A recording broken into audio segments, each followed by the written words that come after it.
Bismillahirrahmanirrahim. Assalamualaikum warahmatullahi wabarakatuh. Perkenalkan, nama saya Awis Fatwazian dari UIN Syarif Hidayatullah Jakarta, dari jurusan Teknik Informatika. Pada video kali ini saya akan mengerjakan tugas paket tracer, yaitu tugas untuk memenuhi mata kuliah eh, keamanan teknologi informasi dengan dosen pengampu Ibu Arini. Baik, langsung saja kita mulai. Pertama adalah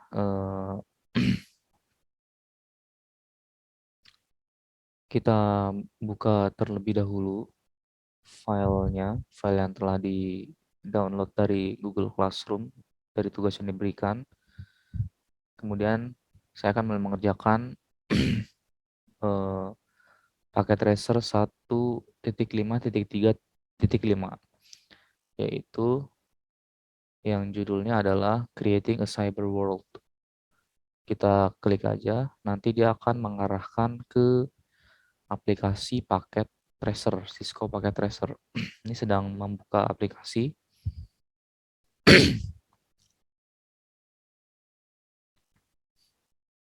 Oke,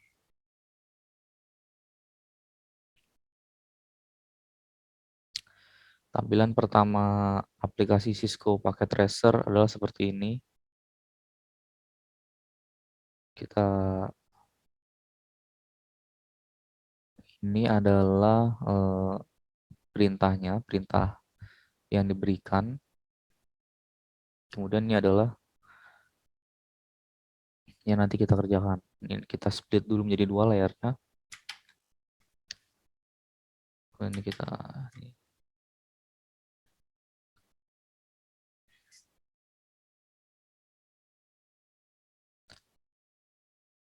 di sini saya baru mendownload paket tracer, jadi tidak ada halaman login yang muncul. Biasanya jika sudah melebihi batas, karena untuk mendownload paket tracer ini kan membutuhkan enroll ke kelas paket tracer. Nah, maka dari itu ini tidak perlu login lagi. Tapi kalau misalnya nanti kelasnya sudah kadaluarsa, nanti akan muncul perintah untuk login menggunakan akun Metacad yang kita punya. Oke, langsung saja kita mulai. Di sini ada paket tracer creating a cyber world. Nah, di sini ada addressing table-nya. Kita punya 4 device, yaitu FTP atau web server, email atau DNS server, NTP atau AAA server, dan file backup server yang masing-masing sudah disediakan IP address dan subnet masknya. Nah, ini tujuannya yang pertama adalah kita akan melakukan konfigurasi terhadap FTP server. Kemudian yang kedua adalah melakukan konfigurasi terhadap web server. Ketiga adalah konfigurasi terhadap email server. Keempat, konfigurasi terhadap DNS server. Kelima adalah konfigurasi kepada NTP server. Dan keenam, yang terakhir adalah configure AAA server. Oke, background atau skenario-nya. In this activity, you will configure basic server component. Jadi pada kegiatan kali ini kita akan melakukan konfigurasi dasar pada komponen server. The IP addressing configuration is already complete. IP address, konfigurasi IP address-nya sudah lengkap ya. You will use the service lab on multiple servers to deploy FTP, web email, DNS, NTP, and AAA server. Jadi kita akan menggunakan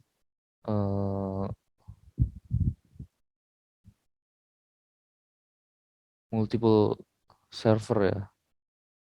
Langsung saja kita mulai. Part pertama yaitu kita akan melakukan konfigurasi terhadap FTP server. Langkah pertama yaitu activate the FTP service. Klik the Metropolis Bank H key and then click the FTP or web server.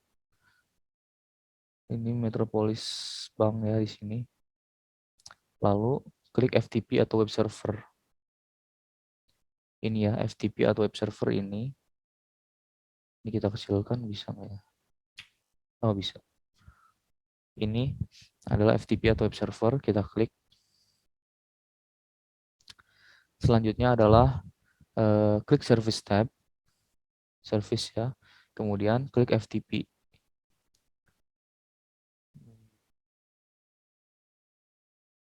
FTP. Lalu turn on the FTP service using the radial button at the top. Berarti ini kan masih off, kita on kan.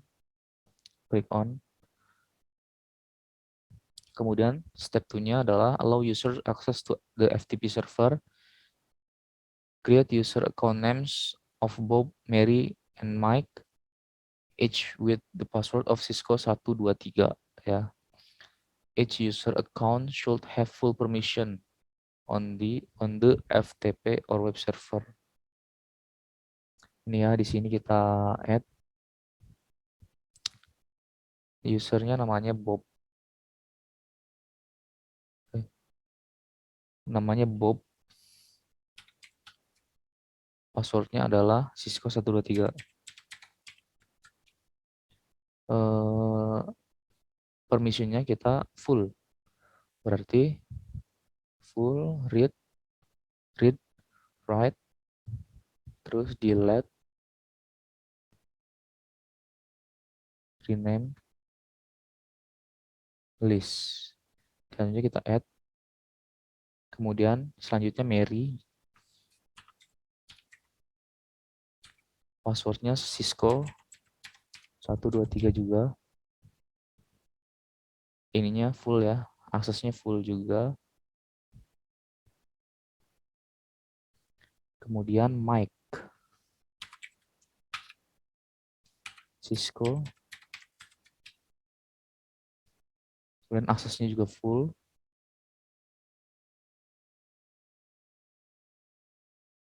Oke. Selanjutnya part 2 adalah configure the web server. Langkah pertama yaitu activate the HTTP service within the Metropolis Bank edge key. Klik the FTP or web server. Kita sudah di ini ya, FTP atau web. Kemudian klik the service tab dan klik HTTP. Ini kita klik HTTP. Kemudian turn on both the HTTP and HTTPS service using the radial buttons at the top. Kita on kan semua. Kemudian langkah kedua adalah verify the HTTP service. Klik the PC name Sally. Mana Sally? Klik the PC name Sally and click the desktop tab. Di mana Sally?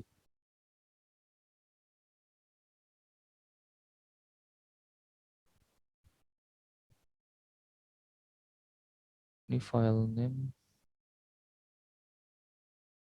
Klik the PC name Sally and click the desktop tab. Mungkin di luar kali ya. Oh, ini Sally. Kemudian ke desktop. Lalu klik the browser. Browser ini. Kemudian kita browse the website www.cisco.corp. www.cisco.corp. Oke, kita go.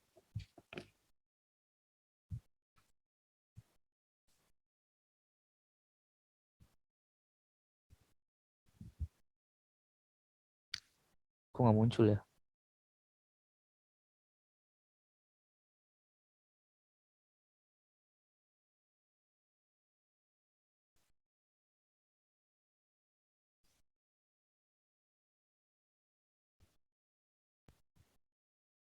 Why? Klik the PC name Sally and click the desktop tab. Oke, kemudian klik web browser. Sudah, browse the website www.cisco.corp. Oke, udah within the tab. Within the web browser, browse the IP.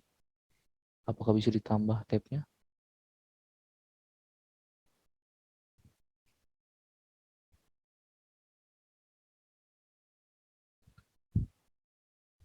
Stop. So kalau kita ganti ke 10.44.1.254. Oh, oh ini Cisco bisa.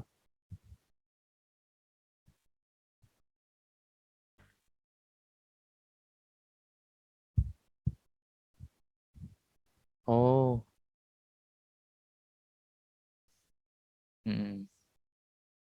welcome Cisco web server. Oh iya ya. Jadi kenapa user ini hanya bisa melakukan browsing melalui IP, tapi kenapa di eh, domain nggak bisa gitu? Ini yang saya tangkap. Nah, menurut saya ini terjadi karena kita menggunakan FTP secara lokal gitu ya. Berdasarkan dari rentang IP saja, IP10 itu adalah IP private. Jadi kita tidak bisa melakukan akses melalui domain kecuali kita mendaftarkan IP kita, eh, mendaftarkan DNS atau memasang DNS kepada IP kita. Jadi kita bisa mengakses menggunakan domain seperti itu. Itu yang bisa jawab. Kemudian part 3 adalah configure the DNS server. Yang pertama adalah activate the DNS service uh, within the Metropolis Bank SQ. Klik di email or DNS server. Oke, kita tutup email or DNS server ini. Kemudian klik di service tab and then klik DNS service tab DNS. Oke, service tab DNS. Kemudian turn on the DNS, klik on. Oke, create the DNS records. Kita bikin record DNS-nya, record emailnya Cisco, email.cisco.corp, email.cisco.corp. Ini A ya, recordnya A. Kemudian kita, oh ini email, oh IP address-nya 10.44.1.253.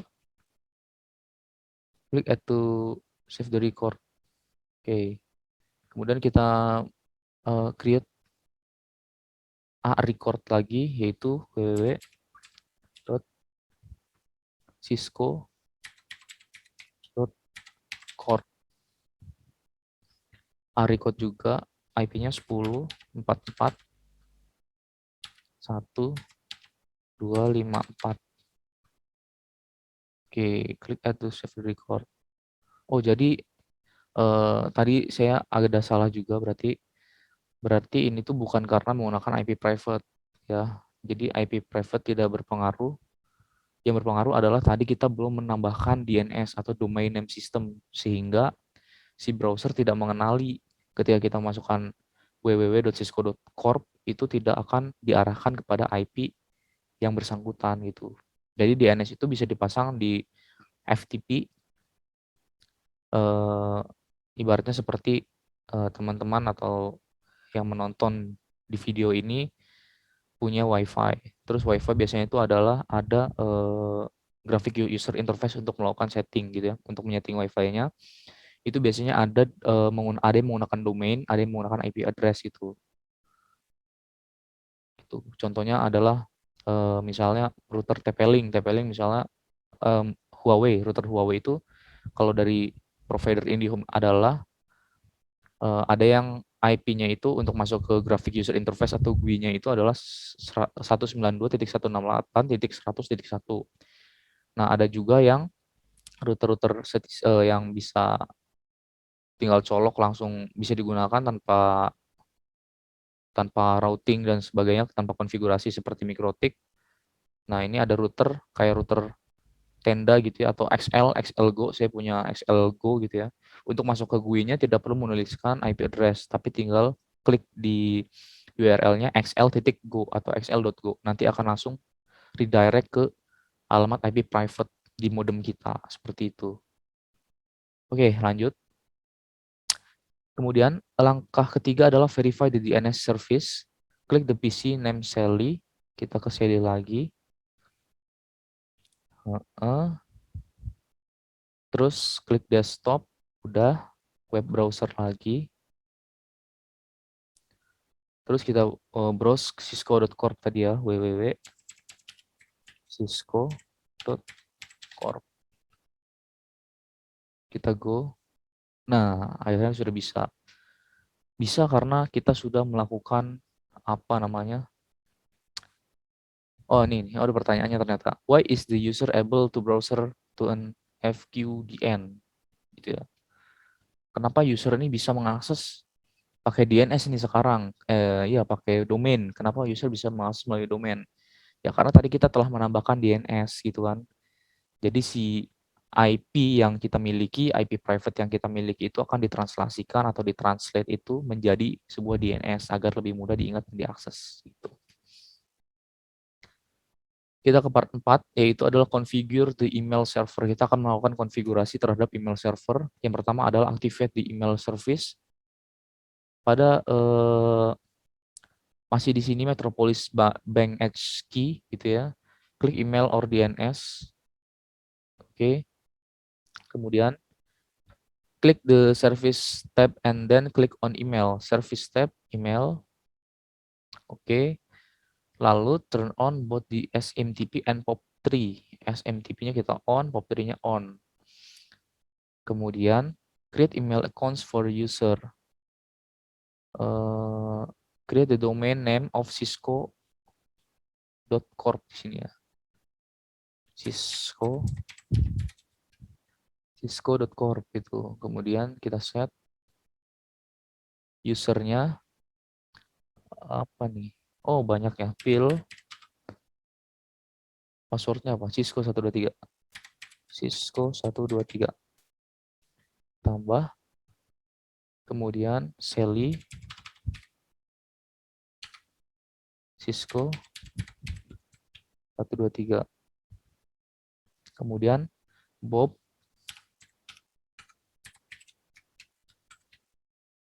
Cisco 123. Kemudian ada Dave Cisco 123. Kemudian ada tadi apa? Dave udah. Mary, Tim, dan Mike. Mary, Cisco 123. Tim, Cisco 123. Dan Mike.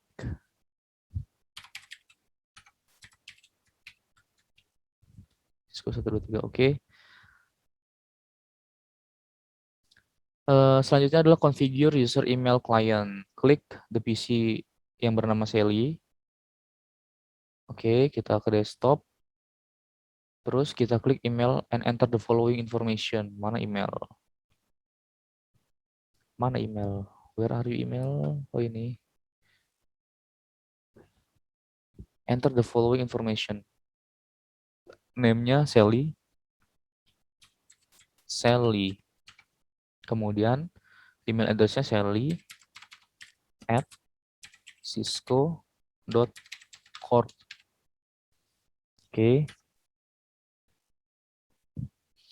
Kemudian incoming and outgoing servernya, email servernya email.cisco.corp. Kita copy saja. Oke, username-nya yang tadi ya, berarti Sally. Cisco 123. Oke. Kita save. Kita save. Repeat step yang 3B di PC name Bob. Buat replace the name Sally with Bob. Oke. Save. Oke, udah ya. Oke deh. Kita mana ke Bob? Bob, mana Bob? Wah, ini Bob. Kita ke desktop, emailnya kita konfigurasi lagi. Namanya adalah Bob. Ininya adalah Cisco. Bob ya, Bob at Cisco ya, Bob at Cisco, Bob at Cisco.corp. Kemudian incoming mailnya yang tadi kita paste aja, paste. Username-nya adalah Bob, passwordnya adalah Cisco 223. Oke, save. Oke, why does the email service require both SMTP and POP3 to be activated? Oke, kenapa email ini membutuhkan layanan email ini membutuhkan kedua SMTP dan POP3? Kenapa harus aktif SMTP dan POP3-nya? Jadi, kenapa harus aktif? Karena SMTP itu biasanya digunakan untuk melakukan penerimaan email.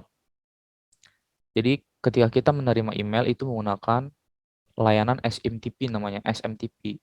Jadi kalau kita nggak mengaktifkan SMTP servernya, kita tidak akan bisa melakukan penerimaan terhadap email. Dan POP3 itu sebaliknya, POP3 itu digunakan untuk melakukan pengiriman email keluar gitu. Jadi kalau server POP3-nya nggak aktif, kita nggak akan bisa mengirim email keluar kayak gitu. Kalau nggak salah. Mohon dikoreksi jika saya salah. Oke, selanjutnya part 5. Configure the NTP server. Langkah pertama adalah activate the NTP service. Di Metropolis Bank Edge Key, klik the NTP or AAA server. Oke. Terus klik the service tab and then klik NTP. Service NTP. Oke. Setelah itu turn on the NTP, turn on. Oke, udah di turn on.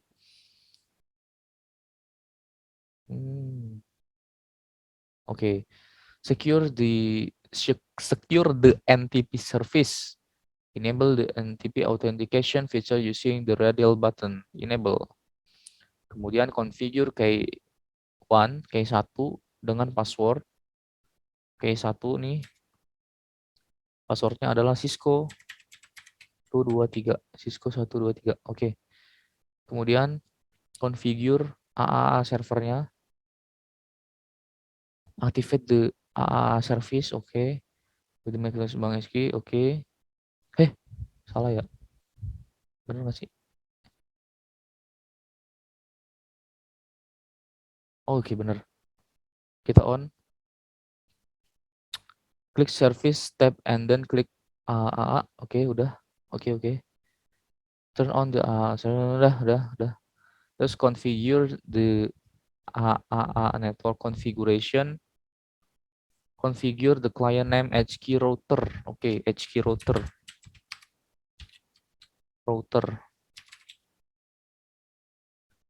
With the client IP 10.44.11. Client IP-nya 10.44.11. Oke. Secret-nya Cisco 123. Oke. Klik add to save the client information. Kita add. Oke. Ini radius ya bener ya? Iya sih. Configure AAA user account of admin with password of Cisco 123. Nih, admin. Passwordnya adalah Cisco 123. Klik add to save the user information. Add.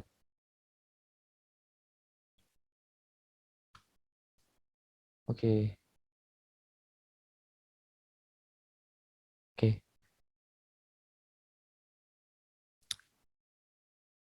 Jadi telah selesai praktek lab paket tracer pertama kita. Untuk yang kedua dan seterusnya akan kita lanjut pada video selanjutnya. Terima kasih. Wassalamualaikum warahmatullahi wabarakatuh.